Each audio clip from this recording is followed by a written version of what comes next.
Hello friends, ओम श्री गणेशाय नमः। जय श्री कृष्णा। आप सभी का स्वागत है आपके अपने यूट्यूब चैनल पर। फ्रेंड्स, आज हम आपको इस वीडियो में बताने जा रहे हैं देव उठनी एकादशी का शुभ मुहूर्त, व्रत पारण का समय, पूजा विधि, महत्व और देव उठनी एकादशी की पौराणिक व्रत कथा और तुलसी विवाह की विधि के बारे में। फ्रेंड्स, वीडियो शुरू करने से पहले आपसे रिक्वेस्ट है, अगर आप हमारे चैनल पर नए हैं और आपने अभी तक चैनल को सब्सक्राइब नहीं किया है तो प्लीज़ सब्सक्राइब कीजिएगा चैनल को, साथ ही प्रेस कीजिएगा बेल आइकन को, जिससे नए वीडियोस से रिलेटेड नोटिफिकेशन आपको तुरंत प्राप्त हो सके। और वीडियो पसंद आने पर वीडियो को लाइक और शेयर जरूर कीजिएगा ताकि सभी भक्तों को इस वीडियो का लाभ प्राप्त हो सके। और कमेंट बॉक्स में जय श्री कृष्णा जरूर लिखिएगा। कार्तिक मास के शुक्ल पक्ष की एकादशी को देव उठनी एकादशी मनाई जाती है। देव उठनी एकादशी को देवोत्थान एकादशी के नाम से भी जाना जाता है। हिंदू पंचांग के अनुसार एक साल में कुल 24 एकादशी होती है, लेकिन अधिक मास होने की स्थिति में एकादशी की संख्या 26 होती है। जो भक्त एकादशी के दिन उपवास करते हैं वो एकादशी के नियमों का कड़ाई से पालन करते हैं तथा अगले दिन सूर्योदय के बाद ही उपवास का समापन करते हैं। और एकादशी व्रत के दौरान सभी प्रकार के अनाज का सेवन वर्जित होता है। जो लोग किसी कारणवश एकादशी व्रत नहीं रखते, उन्हें एकादशी के दिन भोजन में चावल का प्रयोग नहीं करना चाहिए तथा झूठ व परनिंदा से बचना चाहिए। जो व्यक्ति एकादशी के दिन विष्णु सहस्त्र नाम का पाठ करता है, उस पर भगवान विष्णु की विशेष कृपा होती है। कार्तिक मास के शुक्ल पक्ष की एकादशी को देव उठनी एकादशी कहते हैं। मान्यताओं के अनुसार भगवान विष्णु आषाढ़ शुक्ल एकादशी को 4 माह के लिए सो जाते हैं और कार्तिक शुक्ल एकादशी को जागते हैं। देव उठनी एकादशी के दिन चतुर्मास का अंत हो जाता है और शादी विवाह के कार्य शुरू हो जाते हैं। धर्म ग्रंथों के अनुसार भाद्रपद मास की शुक्ल एकादशी को भगवान विष्णु ने दैत्य शंखासुर को मारा था। दैत्य और भगवान विष्णु के बीच युद्ध लंबे समय तक चलता रहा। युद्ध समाप्त होने के बाद भगवान विष्णु बहुत ही थक गए थे और क्षीर सागर में आकर सो गए और कार्तिक मास की शुक्ल पक्ष की एकादशी को जागे। तब देवताओं द्वारा भगवान विष्णु का पूजन किया गया। देव उठनी एकादशी के दिन तुलसी विवाह की परंपरा है। इस दिन भगवान शालिग्राम के साथ तुलसी जी का विवाह होता है। इसके पीछे एक पौराणिक कथा है, जिसमें जलंधर को हराने के लिए भगवान विष्णु ने वृंदा नामक विष्णु भक्त के साथ छल किया। इस छल के लिए वृंदा ने भगवान विष्णु को शिला के रूप में परिवर्तित होने का श्राप दे दिया। उसके बाद भगवान विष्णु शिला के रूप में तब्दील हो गए और उन्हें शालिग्राम कहा जाने लगा। अगले जन्म में वृंदा ने तुलसी के रूप में जन्म लिया और भगवान विष्णु ने वृंदा को आशीर्वाद दिया कि बिना तुलसी दल के उनकी पूजा कभी संपूर्ण नहीं होगी। भगवान शिव के विग्रह के रूप में शिवलिंग की पूजा होती है, उसी तरह भगवान विष्णु के विग्रह के रूप में शालिग्राम की पूजा की जाती है। स्कंद पुराण के कार्तिक महात्म्य में भगवान शालिग्राम की स्तुति कही गई और कहा गया है कि इसके दर्शन से समस्त तीर्थों का फल प्राप्त होता है। प्रतिवर्ष कार्तिक मास की द्वादशी को महिलाएं प्रतीक स्वरूप तुलसी और भगवान शालिग्राम का विवाह करवाती है। उसके बाद से ही हिंदू धर्म के अनुयायी विवाह आदि शुभ कार्य प्रारंभ करते हैं। देव उठनी एकादशी पर भगवान विष्णु के जागने के बाद देवी देवताओं और भगवान विष्णु और माता लक्ष्मी की पूजा करके देव दिवाली मनाई जाती है। देव उठनी एकादशी के दिन भगवान विष्णु की पूजा करने से पूरे परिवार पर भगवान की विशेष कृपा बनी रहती है और उसके साथ ही माँ लक्ष्मी घर पर धन संपदा और वैभव की वर्षा करती हैं। फ्रेंड्स, अब आइए जानते हैं देव उठनी एकादशी की शुभ मुहूर्त के बारे में। हिंदू पंचांग के अनुसार इस बार देव उठनी एकादशी 4 नवंबर 2022 शुक्रवार के दिन है। कार्तिक शुक्ल एकादशी तिथि प्रारंभ होगी 3 नवंबर 2022 को रात्रि 7:30 पर और कार्तिक शुक्ल एकादशी तिथि का समापन होगा 4 नवंबर 2022 को शाम 6:08 पर। व्रत पारण का समय रहेगा 5 नवंबर 2022 को सुबह 6:39 से सुबह 8:52 तक। द्वादशी के दिन हरिवासर समाप्ति का समय रहेगा 5 नवंबर 2022 को शाम 5:06 पर। फ्रेंड्स, अब आइए जानते हैं देव उठनी एकादशी की पूजन विधि के बारे में। देव उठनी एकादशी के दिन पूजा करने वाले साधक को किसी पवित्र नदी या सरोवर में स्नान अवश्य करना चाहिए। इसके बाद किसी साफ चौकी पर गंगा जल छिड़ककर उसे पवित्र करके उस पर पीला कपड़ा बिछाएं और विष्णु जी के चरणों की आकृति बनाए। कपड़ा बिछाने के बाद विष्णु जी की मूर्ति या तस्वीर स्थापित करें, उनका चंदन से तिलक करें, उन्हें पीले वस्त्र, पीले फूल, नैवेद्य, मिठाई, बेर, सिंगाड़े और ऋतुफल और गन्ना अर्पित करें। इसके बाद भगवान विष्णु की विधिवत पूजा करें, उनकी आरती उतारें, उन्हें पीले रंग की मिठाई का भोग लगाएं। शाम के समय पूजा स्थल और अपने घर के मुख्य द्वार पर दीप अवश्य जलाएं। पूजा की सभी विधि संपन्न करने के बाद घंटा अवश्य बजाएं और इन वाक्यों का उच्चारण करें। उठो देवा, बैठो देवा, आंगुरियां चटकाओ देवा, नई सूत नई कपास दे उठाए कार्तिक मास। फ्रेंड्स, अब आइए जानते हैं तुलसी विवाह की विधि के बारे में। तुलसी विवाह शाम के समय यानी गोधूली बेला में ही करें। इसके बाद तुलसी के गमले के पास गेरू से रंगोली बनाएं।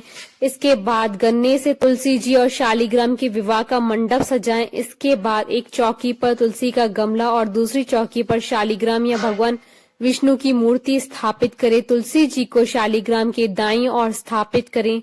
इसके बाद शालिग्राम जी की चौकी पर अष्टदल कमल बनाकर उस पर कलश की स्थापना करें और उस पर स्वास्तिक बनाएं।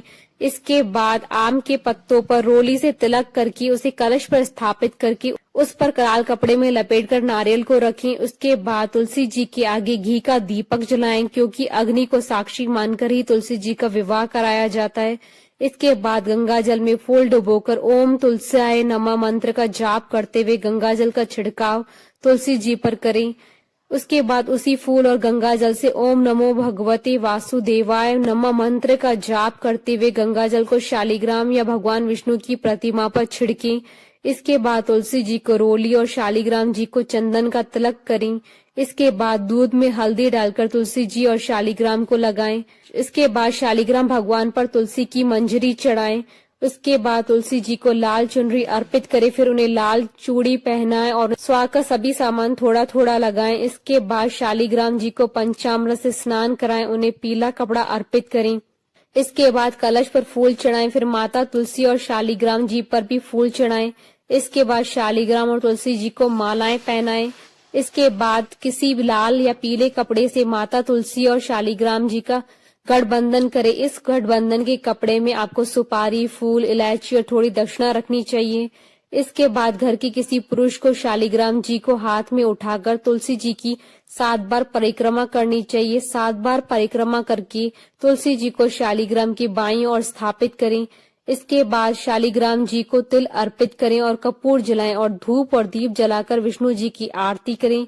तुलसी विवाह के बाद माता तुलसी के साथ शालिग्राम को मिठाई, खीर, पूड़ी का भोग लगाएं और 11 बार तुलसी जी की परिक्रमा करें। प्रसाद को ग्रहण करें और परिजनों और गरीबों में बांट दें।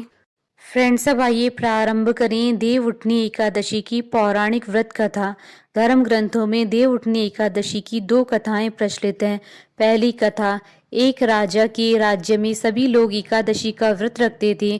प्रजा तथा नौकर चाकरों से लेकर पशुओं तक को एकादशी के दिन अन्न नहीं दिया जाता था। एक दिन किसी दूसरे राज्य का एक व्यक्ति राजा के पास आकर बोला, महाराज कृपा करके मुझे नौकरी पर रख लें। तब राजा ने उसके सामने एक शर्त रखी कि ठीक है, रख लेते हैं, किंतु रोज तो तुम्हें खाने को सब कुछ मिलेगा, पर एकादशी को अन्न नहीं मिलेगा।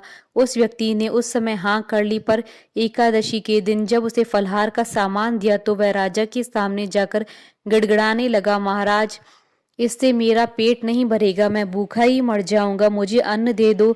राजा ने उसे शर्त की बात याद दिलाई, पर वह अन्न छोड़ने को राजी नहीं हुआ। तब राजा ने उसे आटा, दाल, चावल आदि दिए।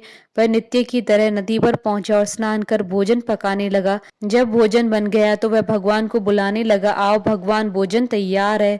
उसके बुलाने पर पीताम्बर धारण किए हुए भगवान चतुर्भुज रूप में आ पहुंचे तथा प्रेम से उसके साथ भोजन करने लगे। भोजन आदि करके भगवान अंतर ध्यान हो गए तथा वह अपने काम पर चला गया। 15 दिन बाद आने वाली एकादशी को वह राजा से कहने लगा कि महाराज मुझे दुगना सामान दीजिए। उस दिन तो मैं भूखा ही रह गया। राजा ने कारण पूछा तो उसने बताया कि हमारे साथ भगवान भी खाते हैं, इसलिए हम दोनों के लिए यह सामान पूरा नहीं होता। यह सुनकर राजा को बड़ा आश्चर्य हुआ। वह बोला कि मैं नहीं मान सकता कि भगवान तुम्हारे साथ खाते हैं। मैं तो इतना व्रत रखता हूँ, पूजा करता हूँ, पर भगवान ने मुझे कभी दर्शन नहीं दिए।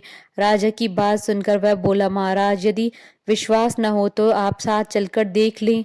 राजा एक पेड़ के पीछे छुपकर बैठ गए। उस व्यक्ति ने भोजन बनाया तथा भगवान को शाम तक पुकारता रहा, परंतु भगवान न आए। अंत में उसने कहा, हे भगवान, यदि आप नहीं आए तो मैं नदी में कूदकर प्राण त्याग कर दूंगा।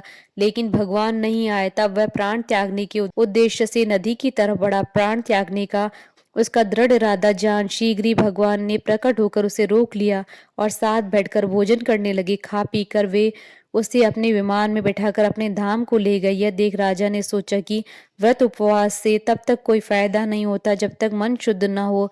इससे राजा को ज्ञान मिला। वह भी मन से व्रत उपवास करने लगा और अंत में स्वर्ग को प्राप्त हुआ। दूसरी कथा। एक राजा था, उसके राज्य में प्रजा सुखी थी। एकादशी को कोई भी अन्न नहीं बेचता था, सभी फलाहार करते थे। एक बार भगवान ने राजा की परीक्षा लेनी चाहिए।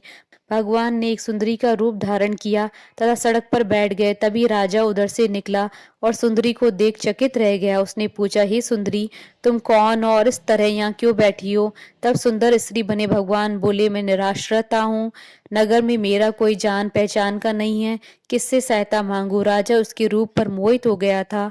वह बोला, तुम मेरे महल में चलकर मेरी रानी बनकर रहो। सुंदरी बोली, मैं तुम्हारी बात मानूंगी, पर तुम्हें राज्य का अधिकार मुझे सौंपना होगा। राज्य पर मेरा पूर्ण अधिकार होगा। मैं जो भी बनाऊंगी तुम्हें खाना होगा। राजा उसके रूप पर मोहित था, अतः उसकी सभी शर्तें स्वीकार कर ली। अगले दिन एकादशी थी। रानी ने हुक्म दिया कि बाजारों में अन्य दिनों की तरह अन्न बेचा जाए। उसने घर में मांस मछली आदि पकवा तथा परोसकर राजा से खाने के लिए कहा। यह देखकर राजा बोला, रानी, आज एकादशी है, मैं तो केवल फलाहार ही करूंगा। तब रानी ने शर्त की याद दिलाई और बोली, या तो खाना खाओ, नहीं तो मैं बड़े राजकुमार का सिर काट दूंगी। राजा ने अपनी स्थिति बड़ी रानी से कही तो बड़ी रानी बोली, महाराज, धर्म न छोड़ें, बड़े राजकुमार का सिर दे दे। पुत्र तो फिर मिल जाएगा, पर धर्म नहीं मिलेगा। इसी दौरान बड़ा राजकुमार खेलकर आ गया। माँ की आंखों में आंसू देखकर वह रोने का कारण पूछने लगा तो माँ ने उसे सारी वस्तु स्थिति बता दी। तब वह बोला, मैं सिर देने को तैयार हूँ, पिताजी के धर्म की रक्षा होगी, जरूर होगी। राजा दुखी मन से राजकुमार का सिर देने को तैयार हुआ तो रानी के रूप से भगवान विष्णु ने प्रकट होकर असली बात बताई। राजन, तुम इस कठिन परीक्षा में पास हुए। भगवान ने प्रसन्न मन से राजा से वर मांगने को कहा तो राजा बोला, आपका दिया हुआ सब कुछ है, हमारा उद्धार करे।